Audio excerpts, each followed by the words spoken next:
Today we're talking about global migration in AP World History. This is key concept 5.4, and in it, it talks about, well, let's take a look and see what this key concept covers. It covers changes in global migration patterns, first of all. So we're going to think about ways that global migration changes in this time period. There are some continuities that you will find. We will talk about the causes of migration in this time period. So let me see how it's going here. Some people are getting some echoes. If anybody's feeling that they're having something similar, I'll move closer to my mic. Hopefully that'll work for you, and we won't have so many issues. All right, so let's get back to it. So changes in global migration patterns. We're going to talk about the causes of the migration in this time period. That's going to certainly connect a lot with industrialization, or even somewhat with imperialism. We'll talk about that. Certainly with the end of slavery, that'll encourage certain migrations that I'm going to talk about today, although slavery does last throughout most of this time period. And then we'll think about reasons for migrating. Why did migrants move from one place to another? What did coerced labor look like in this time period? And lastly, what were the consequences of this large-scale global migration? One thing that you might want to know is, was this tested recently? And this key concept, 5.4, has appeared partially in some questions, but it really hasn't been tested too much on the AP exam. And or at least in the last couple of years. Last year, SAQ number 4 kind of partially touched on this key concept. There was an opportunity to approach one of the answers, thinking about global migration. And then the DBQ, document-based question, all about railroads, also kind of touched on this, the idea that railroads made migration easier, but has not been tested outright. In 2017, it was almost tested. This was actually a question I read for the AP exam, LEQ number 2, and it asked about labor migration, but not in this time period. It asked about it from 1450 to 1750, which was an interesting twist considering that global migration, labor migration from 1750 to 1900 is its own key concept. But they wanted to see if you could transfer that knowledge over. And so a lot of people wrote out of the time period on that, knowing this topic well. So it was almost tested that year. What does that mean for us? To me, it means it's fair game this year. It's something that hasn't been addressed directly. I might expect to see a short answer question more directly aimed at it, or perhaps an LEQ. Who knows, perhaps a DBQ, but given that last year's touched on it partially, maybe not. Of course, that is all guesswork, though I will say that at least every year I've taught this class, I've guessed at least one of the questions right. It's probably because I make a lot of guesses. So what does the key concept say exactly?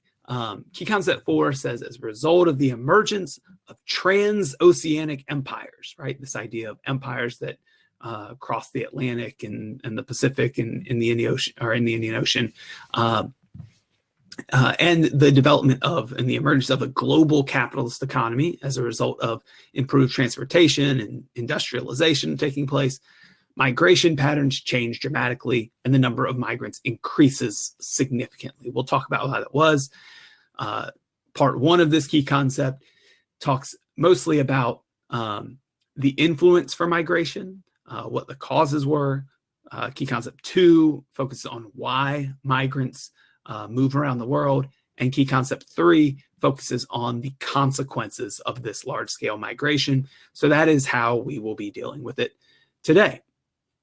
Let's go ahead and get started. And as we go ahead and put your questions in this document, or ask a question down on the bottom of the screen, and your good old friends from all over the country will upvote it if it's one that they share. So the first thing I want to think about before I put up a beautiful map by Benjamin Freeman and his Freemanpedia website is this idea that migrations can be internal or external. And we see examples of both in this time period, although the external migrations between different areas of the world, especially these inter-regional migrations, they get a lot of the emphasis in this time period. That is not the only migration that is occurring. Internal migrations, or human migration within a country, inside a country's borders, are quite significant. In this time period, especially, the biggest migration that we see are migrations from rural areas to industrial centers in our industrialized countries.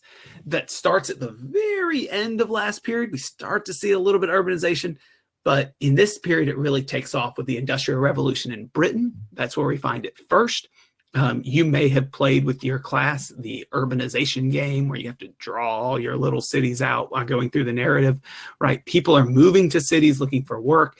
As agriculture is changing, people are perhaps losing land or losing access to land, and thus moving to cities in order to support their families. So this migration within a country, this movement to industrial centers, happens in Britain. It happens in Belgium. It happens in France. It happens in the United States. It happens in Germany by the end of this time period. And that is an internal migration. Other internal migrations in this time period aren't just based on industrialization, but we think about U.S. westward migration, Russian settlement of Siberia. These internal migrations also are key.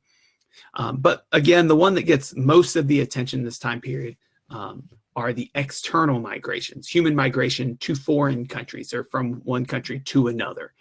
And we see this with large-scale migration from Europe to the Americas, from China to North, South America and the Caribbean, from India to all areas of the British Empire.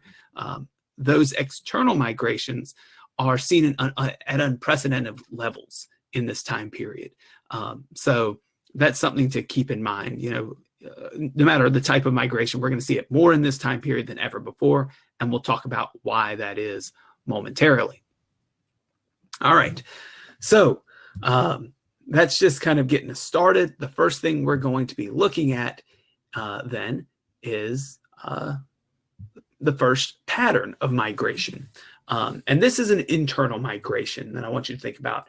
And one that on a map I'm going to show you next isn't quite clearly shown. So I wanted to drag it out and talk a little bit about it. And that is the pattern of urbanization. This is something that is talked about a good deal in Key Concept 5.1, dealing with industrialization, right? Cities grow as industrial centers.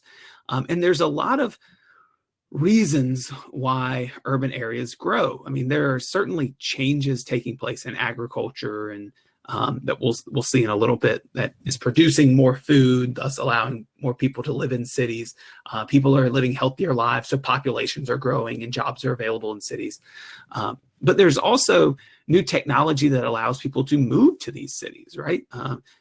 Before railroads and ease of transportation, most people lived kind of within their region, lived within kind of their own little bubble of whatever that radius might be, 20 miles, 40 miles, 100 miles.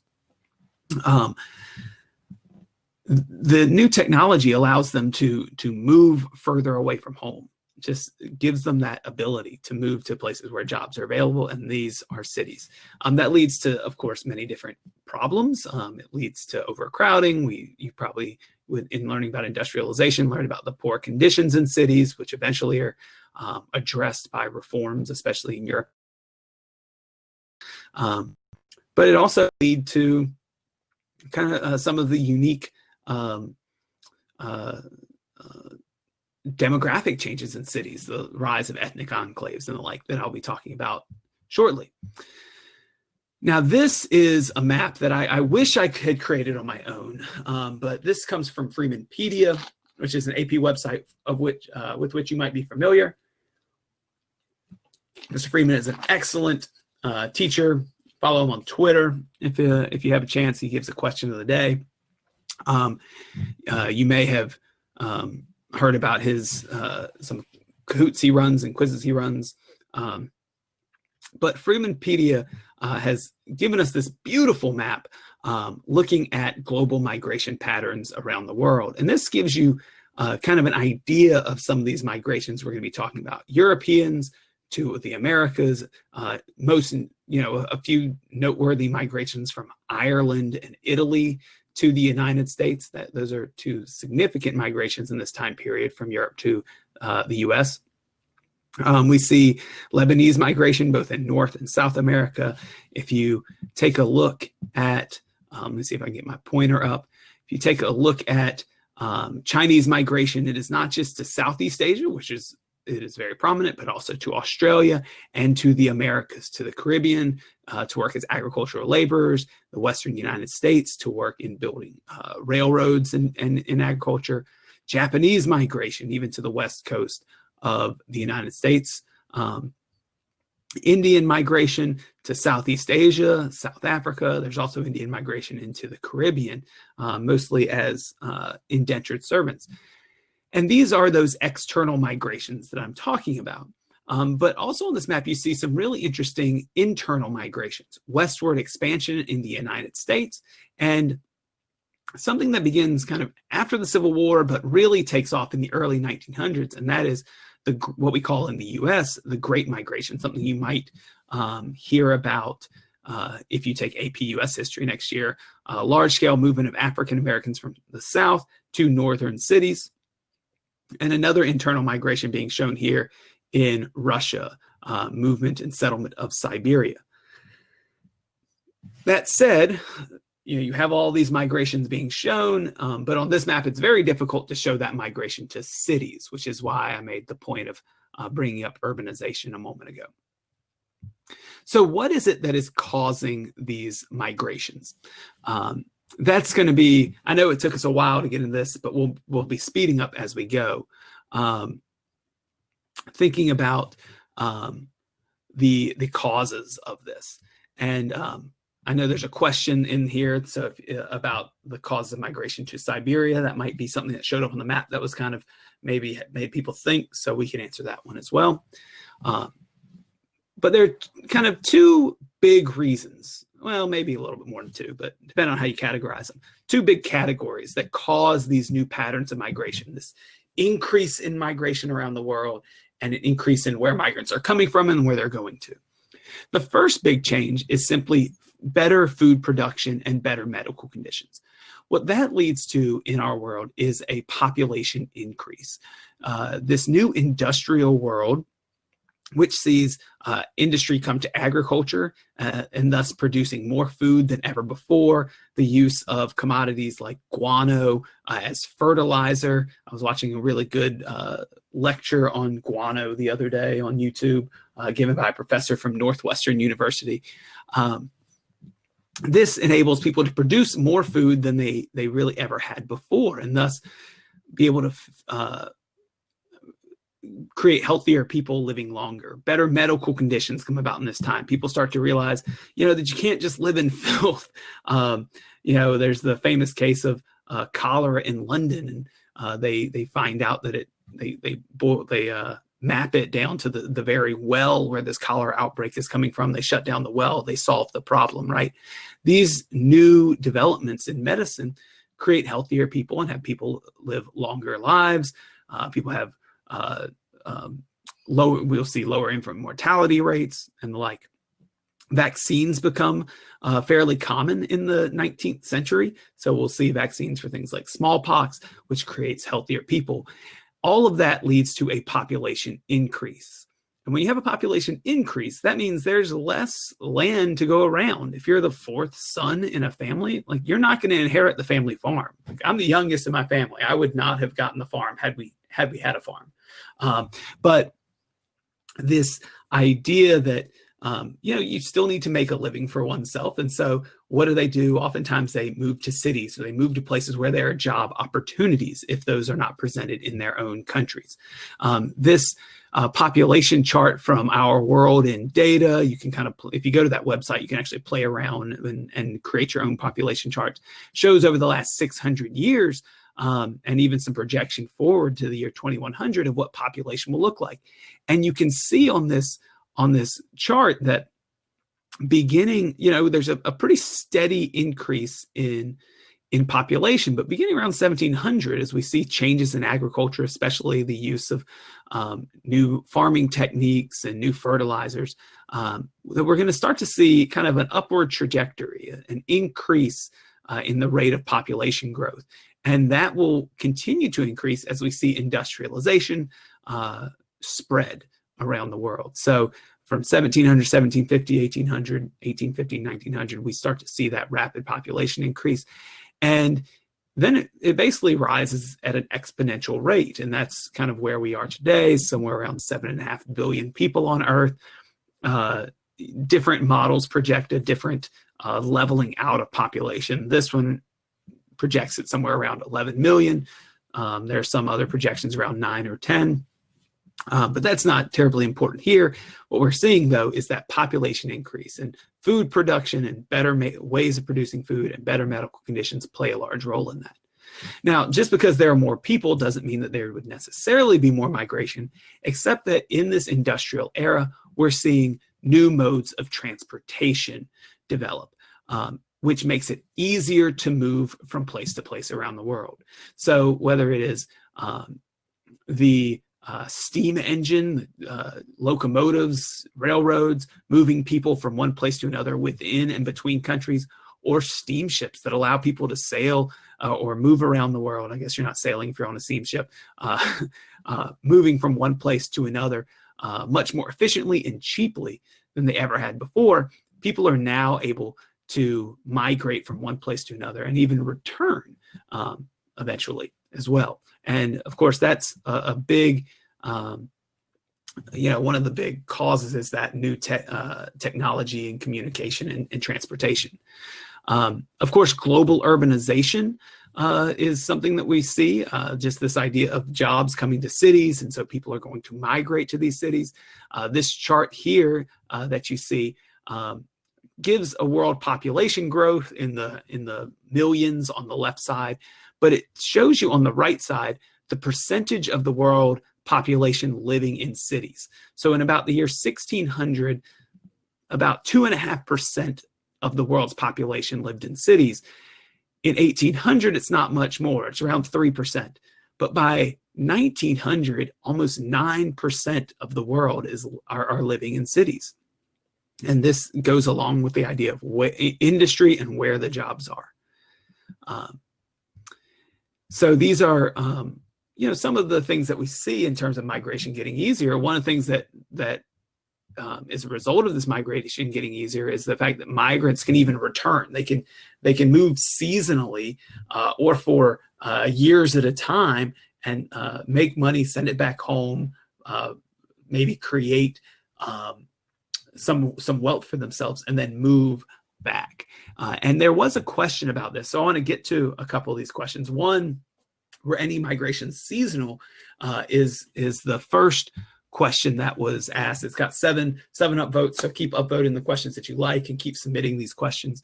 Certainly there were seasonal migrations. The picture you see here are Italian migrants arriving in Argentina. Some of these migrants worked seasonally and then would return to Italy. Some would work for a few years and return to Italy. So that was the idea, that yes, there were seasonal migrations. Later on, we'll see some Japanese migrants who would move seasonally to harvest crops and then return to Japan. So in a short thing, because this migration is getting easier, because this movement around this new world this new transportation is easier, then we do see seasonal migration. Another question about can we talk more about causes of migration to Siberia? And that's probably in reference to these, if I can get this to come up, these arrows on our map into Siberia. So just like westward migration in the United States was aimed at the country encouraging the settlement of the West and accessing resources in the United States and spreading us, the manifest destiny that is talked about in the U.S. Russia was doing the same thing. They were expanding eastward and encouraging the settlement of Siberia in order to increase the amount of farmland available to support Russia's large population.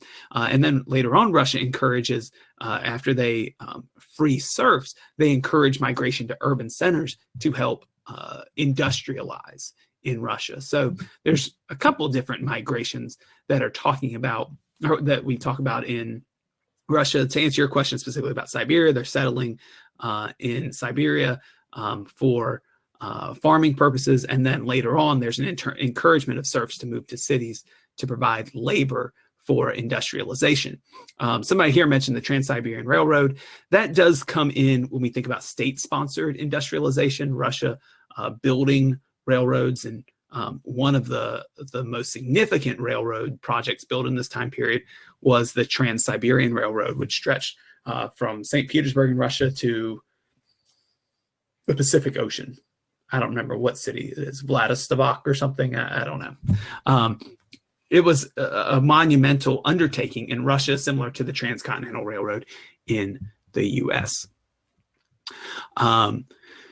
So some really good questions to start.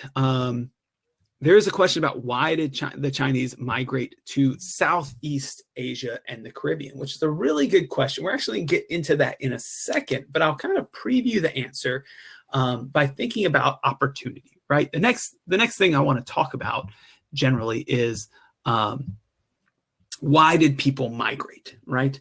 And so if we think about Chinese migration, we can just use them as kind of a case study here.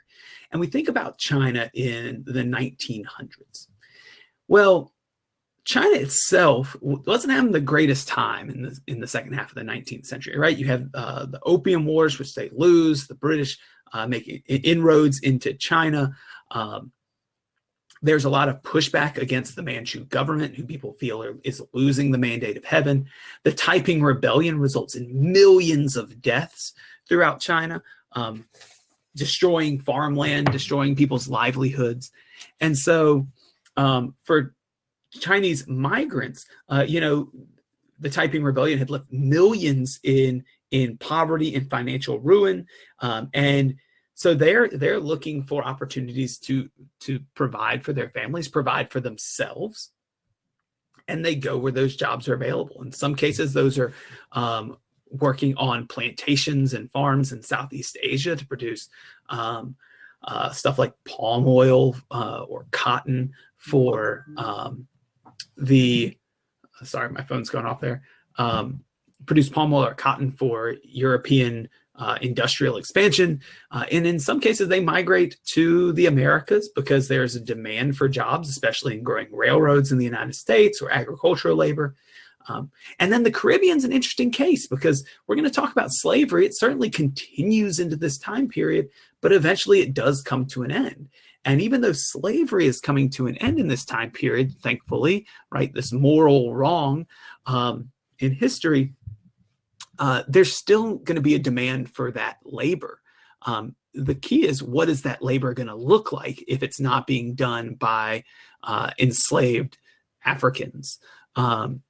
Europe ends this slave trade. Eventually in the Americas, there's an end to the practice of slavery. So who's going to fill that work?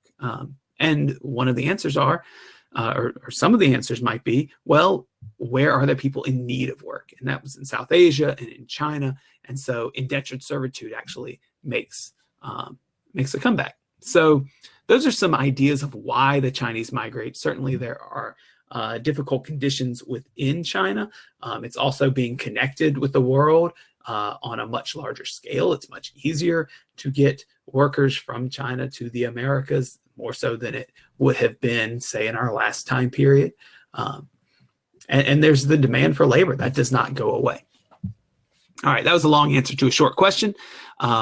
So we'll answer some more questions in a little bit, but we're going to talk next about some more reasons for migration. So not necessarily what caused this spike in global migration, but why do people choose to migrate? And the first answer, and probably the easiest answer, is that, as we saw with China just a second ago, they were in search of work. Many people chose to freely relocate in search of opportunities for work. You see here this image of migrants arriving in America. I believe that I pulled this off of a website about Irish immigration to the United States. They were looking for opportunities to provide for themselves and their families. This was seen through manual laborers. Oftentimes migration was to work on farms. These happen to be Chinese migrants in the United States, working on, I believe it's apple picking there, on a farm in California, because there was this demand for manual labor, just those kind of hard labor jobs, some of the same types of jobs that are needed to in modern day United States to meet our agricultural needs, right? Migrant workers, especially from Latin America, come to the United States, and without it, we would not have enough labor to grow the food we grow and get it to our markets, to your homes. So same reasons that we see today were the reasons of the past. Another type of labor that we see, or another type of work that we see, are people who are specialized professionals. So it would be wrong to think that all migrants came in and just did this manual, menial labor. A lot of migrants came over with very specific skills, whether it was skills with machinery or factory work or construction, or in this case, a tailor shop. They came with a skill to offer, and they came to set up shop in the United States in order to be able to make a living, especially in urban centers where there would be a high demand for this type of skilled professional labor. And then lastly, somebody had talked about this earlier, there is the idea of seasonal labor. Some people did not move permanently to their new society. They would move in search of work at certain times of year and then return home. So they would move seasonally, make money, bring that back with them, and use that to live on for the rest of the year and provide for their families. So that would be, I would say, the majority of migrants, right? That's what we're seeing. But let me get this to close. Beyond that, while most migrants are choosing to freely relocate, that is not the only reason that migrants came over. So we do need to address the issue of coerced and semi-coerced labor. And when we think about like coerced labor, we're thinking about labor that might not be someone's choice, or they might be semi-coerced. There's a little bit of maybe some influence to try to convince people to come and do labor, or maybe there might be false promises, whatever it might be. But ultimately, the most important and significant form of coerced labor that continues in this time period is slavery. Slavery is, as you can see on this map, showing the slave trade from 1650 to 1860. It continues deep into this time period, right? Slavery does not end in the United States until 1865.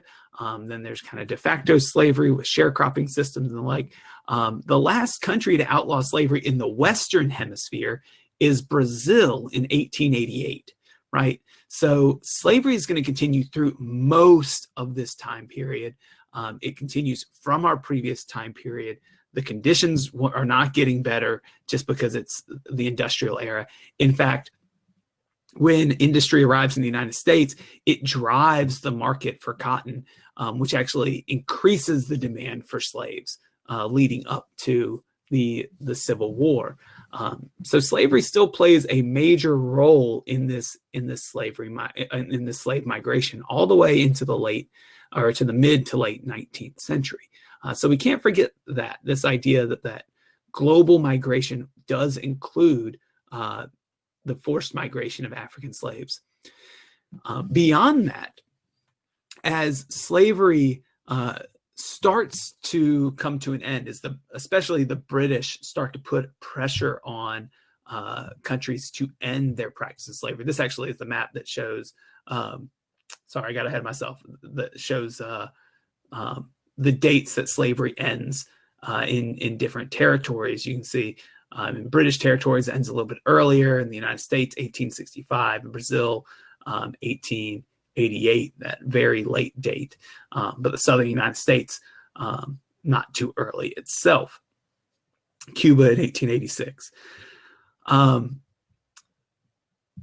We also see, as slavery starts to come to an end and the slave trade starts to decline, as I said earlier, there is that demand for slavery. And so indentured servitude, if you remember what indentured servitude was when we did our different labor systems review probably a month back or a little bit more, that is when people signed indentures or signed papers or a contract to provide a set amount of labor or labor for a set amount of years, usually somewhere between 5 and 7 years, to work to basically pay back transportation and cost of living.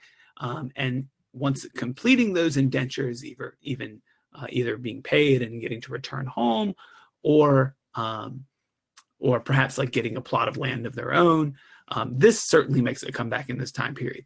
And there are really two groups of people who are primarily making up this indentured labor, and those are Chinese migrants and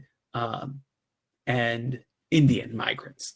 And these migrants oftentimes migrate to the Caribbean. For a good example, this would be in Trinidad and Tobago, right, which are in the in the Caribbean, right off the coast of South America. Large Indian populations move to that region. So that is something that is actually going to make a comeback in this time period, this Chinese and Indian indentured servitude. Beyond that, there is also forced or coerced or semi-coerced labor migration, which included convict labor. And the example that a lot of people love to use here, right? This is Australia. This is like Australia's moment in the class for right now, anyways, at least until we get to the World Wars. Australia is used by Britain as a penal colony, a home for convicts. The images that you see on this slide, I think, are particularly interesting. The image at the top shows prison hulks, these like big prison ships on the River Thames in London. Literally, London had so many debtors and so many prisoners that they would house them in these ships and just put them on the river. And that was where their prisons were. They certainly experimented with convict labor or convict what am I trying to say? Penal colonies. The state of Georgia, my home state, found it as a debtor's colony in the Americas, where people would work off their debt and go work for these plantation owners that would receive land grants, and then the people would work off their debts. Australia, the same way. The bottom picture is the landing of the convicts at Botany Bay, the first convicts to arrive at Australia to begin working off their debts. And this type of migration, especially in British colonies, became very common. So so hopefully that kind of gives you some idea of why some people might have been migrating, mostly in search of work, many people freely choosing to move, but also this coerced and semi-coerced labor resulting in people moving around the world. And remember, this is happening, got to keep in mind, we talked about causes, it's happening at the same time that industrialization is exploding, production around the world is growing, thus the demand for these resources and the demand for labor is at an all-time high. All right, let's take a look and see if there are any questions here. Where exactly did the Japanese migrate in the Pacific? Was it seasonal? And which crops would be harvested? Yeah, so in the Pacific, we see Japanese migrants. Let me see if I can go back to our map here, though I don't know if it's perfect. They would migrate to basically islands in the Pacific, perhaps where different commodities to be grown, sometimes mining guano. They would also migrate to the western coast of the United States. The image I had here earlier were here. These are Japanese migrant strawberry pickers on Vashon Island in Washington. Now, this picture is from 1915, but that migration was certainly happening beforehand in the late 1800s. So hopefully that'll answer your question. Certainly there was a lot of this was seasonal migration. That's not to say, it's hard to say all or none ever in this course, right? So perhaps for some it was not seasonal, but for many it was. All right. So I've caught up on your questions. Hopefully you will have some more. We saw about 15 minutes and a little bit more to get through in this presentation. So we've talked about generally what migration is, what it looked like, where it went, the causes and reasons why people would migrate. So the next thing we need to cover as I catch up on these presentations are the consequences of global migration. I've seen in the chat that some people have started to think about these. So if you have questions, certainly ask them. I think this topic, it really leaves itself open to a lot of opportunities for your questions. So the first consequence of global migration that we see is in kind of theme 5, those social changes, right? Social structures, particularly gender structures. And because of the nature of the labor, particularly kind of heavy manual labor or, work in factories, migrants in this time period tended to be male. And this kind of mirrors what we saw with the slave trade in our last time period, that most slaves who were kidnapped and sold into slavery tended to be male. And just as in our last time period, where in West Africa, we see women taking on new roles in that society, taking on greater roles within their households, greater roles in farming and in their home societies. Regions that had large numbers of or large amounts of emigration or migration out of their territory saw women taking on new roles in their home society. This is especially true in China. Most immigrants, the word immigrant, E-M-I-G-R-A-N-T-S, meaning to leave from. Most immigrants were men leaving China, leaving their wives and families behind in order to work on railroads, for example, in the Western United States, and send money back home, or work on working in agriculture. And so that exodus of large numbers of men left openings for women to take on new roles in their society, whether it was in their household, their villages, or in some sort of local industries in their home countries. So that's kind of an interesting change that we see there. Just out of this idea of pulling up random images, I kept pulling up image after image and seeing this idea that migrants tend to be male, and I made this image out of it that basically kind of identifies that ratio just by kind of labeling here, like, which of these migrants are men, which are women coming off of a ship here at Ellis Island. And most did tend to be male. So something maybe that'll stick in your head to help remember that. Another consequence of global migration that we see is a transplant of culture from one place to another.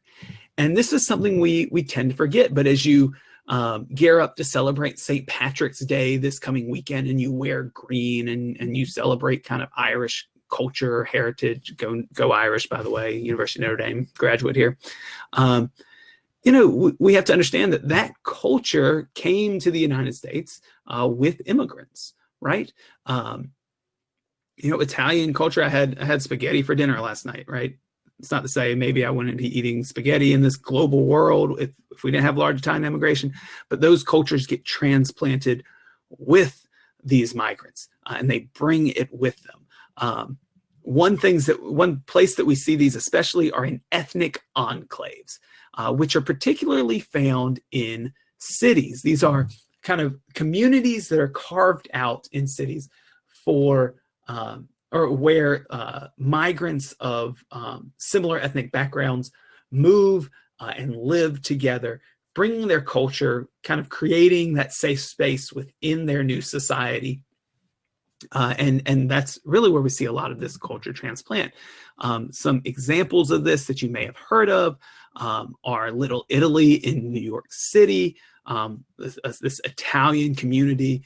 Again, I really encourage you to watch Godfather Part 2 because there's some really great directorial work kind of showcasing what this city kind of looked like in the cultural aspects of this Italian city within the United States. But it's also seen in Chinatown, and not just in Chinatowns of the United States, right? This image here actually shows two images of Chinatown, one from the late 1800s, one from today, Chinatown in San Francisco, California. But Chinatowns developed pretty much anywhere Chinese migrants moved. The oldest Chinatown, I believe, is in Manila in the Philippines, where Chinese immigrants would move to work in agricultural labor and in trade. But there are Chinese enclaves in Southeast Asia that develop, in Latin America and the Caribbean, in the United States. So these ethnic enclaves develop, they result in transplanting their culture, but also offering support networks to new immigrants. And those support networks are particularly important for immigrants who arrive who may not know the local language or may not know where to find work, that provided the network they needed in order to get on their feet. So these ethnic enclaves become extremely important for allowing migrants to get settled in their new countries. If you've been to New York City, there's certainly like different neighborhoods that developed as ethnic enclaves. Of course, many of them have changed in the modern day. If any of you have been Chicago or in Chicago or from Chicago or visited, there are areas of the city where African Americans migrated out of the South and lived, and there were German neighborhoods and Polish neighborhoods and Irish and Italian neighborhoods, and this became part of the fabric of the city and part of the fabric of American culture. Those, in some cases, those cultures became integrated into American culture, and in some cases, regretfully, those cultures were rejected. And so that leads us to our last consequence of global migration, and that is the rejection of immigrants and immigrants' culture. And this can be seen certainly in many different places. We'll think about the United States right now, with these couple images show some takes on Irish culture. The image on the left, a political cartoon from something called Puck with a P magazine, where I don't know if you can see it as large as it is. I don't think I can zoom in right here. But what it shows is Uncle Sam dealing with kind of this itinerant, angry Irish immigrant, while these African Americans and Germans and British immigrants and Italian immigrants kind of sleep soundly. It's the Irish immigrant raising Cain about his conditions to Uncle Sam. Certainly a negative view on Irish immigration. These are, you've probably seen some of these posters that were common. No Irish need apply to jobs. Some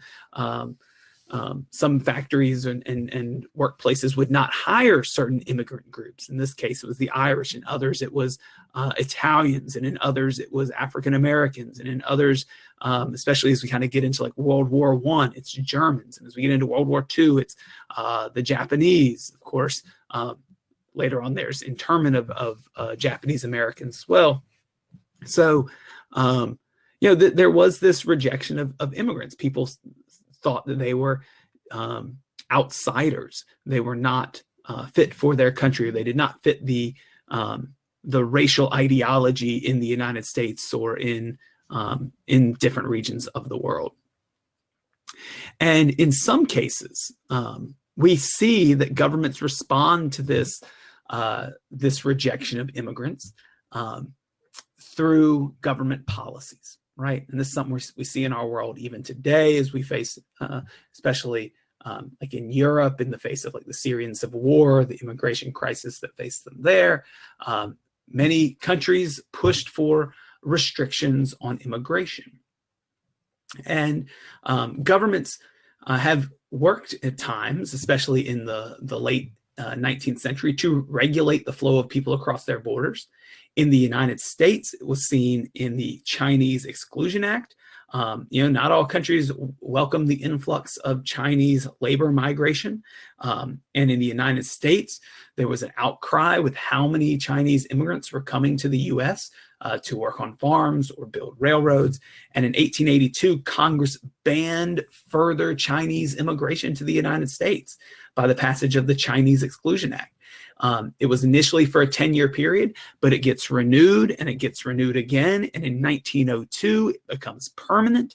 And it's not until 1943 that the act was finally repealed by the United States.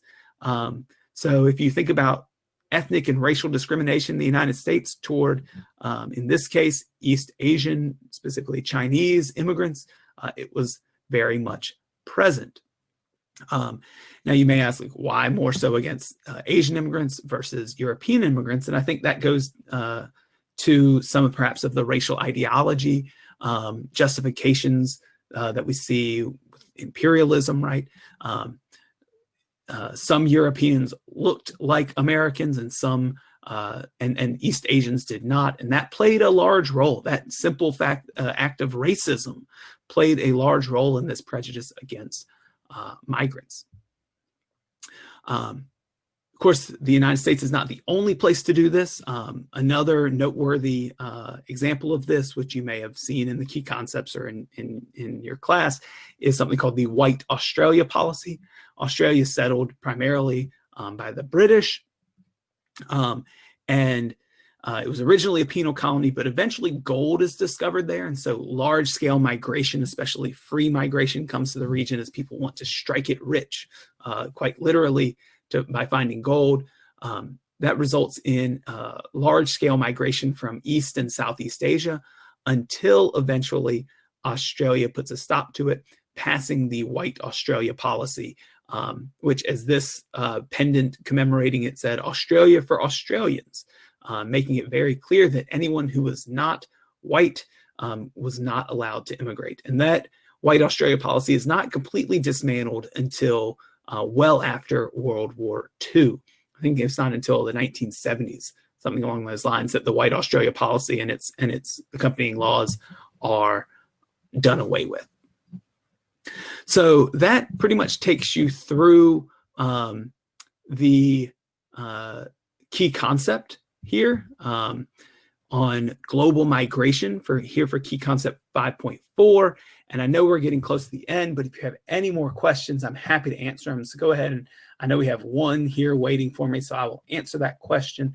And if you have any more, just put it down in the ask a question section. It's really hard to keep up with the chat, so the ask a question section is the best. All right. 7 up votes on this one. What are the economic and political effects of long distance migration? Ooh, man, look at that. What a great question. You should be writing for the College Board. So let's think about this. Long distance migration, economic and political effects here. So not thinking about causes. We've kind of talked about some of those causes. In terms of economic effects, this migration becomes, I guess I should click, I'm starting to answer this. The economic effects of long distance migration are going to be felt on several levels, right? So there's like the micro level, the personal level, where individuals and families are getting jobs and working in fields that perhaps they would never have been able to to or making a living, when perhaps if they had stayed in their home societies, they would have had a more difficult time, or maybe not even had the opportunity to do so. So on the micro level, that is the economic effect. On a larger level, economic effect, in the United States, for example, long distance migration makes it possible for the United States to industrialize. Right? So think about this. The US forms of the country, and we have this vast land with massive resources, lots of coal like Britain has, lots of land, lots of iron, right? All these things that we need to industrialize. But the United States lacked one thing. You know, we were a rural country. We didn't have the population in our cities to undertake full-scale industrialization.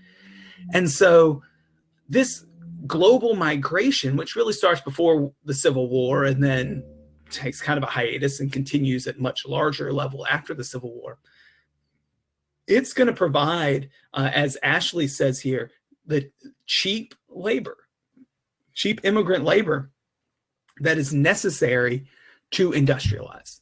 So I think that's, Ashley, that's a great answer that you've added to this. So as far as the growth of the United States as an industrial power, or what will eventually be an industrial power, this long distance migration is key to that. It's extremely important. Now, on the flip side of it, let's look at a place like Ireland. There can be negative economic consequences of this, right? Millions of Irish men and women leave their country looking for opportunities. And yes, there are reasons why they leave. The potato famine is one that always comes up. But it's hard to say, similar to with slavery, right? Forced migration out of Africa.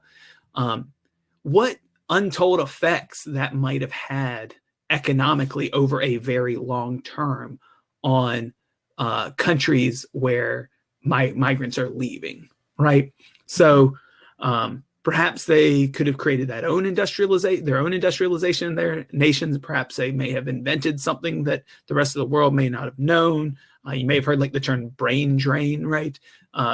In cities like in the modern age, as people move to like tech centers or think tank centers, like DC or New York or Chicago or San Francisco or what have you.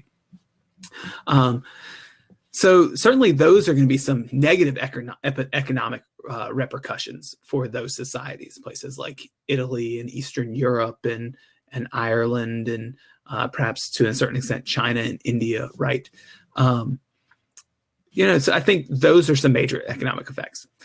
Political effects, well, some of them you can see, right? Politicians taking sides or having to make decisions on migration policies. There's going to be a major political effect and some arguments surrounding that. Other political effects off the top of my head. Oh gosh, I'm blanking here. Certainly perhaps tying some countries maybe closer together. I think off the top of my head, I can think of more how politics affected long distance migration than maybe the other way around. But if anybody has an answer for this, go ahead and stick it in the comments for this question, and I can review it and think about it just because I'm drawing a blank.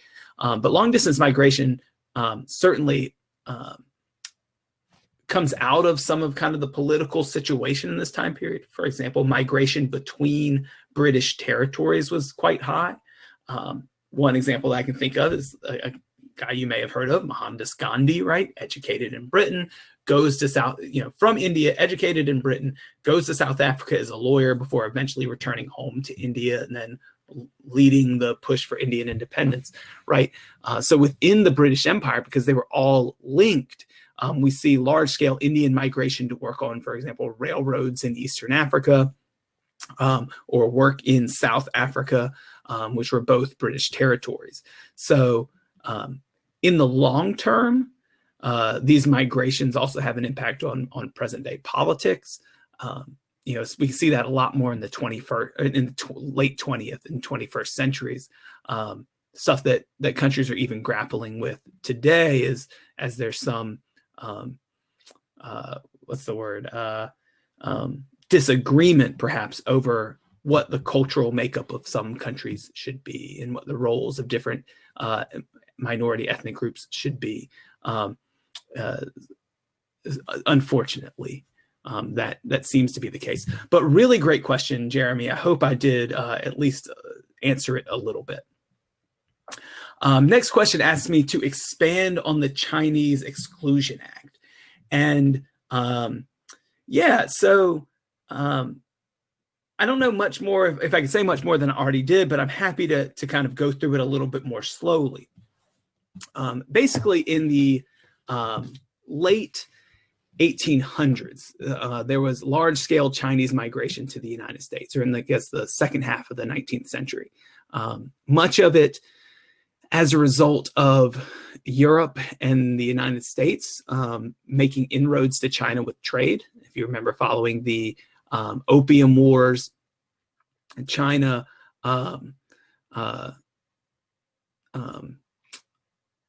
is open to trade, first with Britain and then later places like Germany and France. The United States comes in with the open door policy and expects, basically that everyone should have an opportunity to trade in China. But that also opens up China to the rest of the world, gives Chinese migrants who are looking for work, as I mentioned earlier, they were going through problems, especially after the Taiping Rebellion, later the Boxer Rebellion, and looking for opportunities. And so in the United States, those opportunities were there as we were expanding westward, and we needed labor to build this transcontinental railroad. And so this large-scale migration comes over, and you may have heard of Angel Island. It was, if you've ever heard of Ellis Island, Angel Island is basically the same thing on the West Coast. It was the entry point for migrants coming through the Pacific into the United States. And eventually, Chinese migration to the Western United States becomes a worry for kind of these white European Americans who have settled the West. They do not like this growing presence of foreigners as they saw them in the Western United States, and they pressure the United States government to do something about it. There's also perhaps a fear that this group who doesn't look American might be loyal to foreign governments, or perhaps that they might turn to, some other, have loyalty elsewhere, or that, later on there are a lot of fears of like perhaps communism could come to the United States from China as we get closer to kind of the Red Scare of the early 20th century. And so the United States government relents, and they basically said, all right, yes, we've had too many immigrants coming from this place of China. And the Chinese Exclusion Act is passed, as I said, in 1882. Basically, there were many thousands of Chinese immigrants already living here, but it basically says that further Chinese migration cannot happen, right?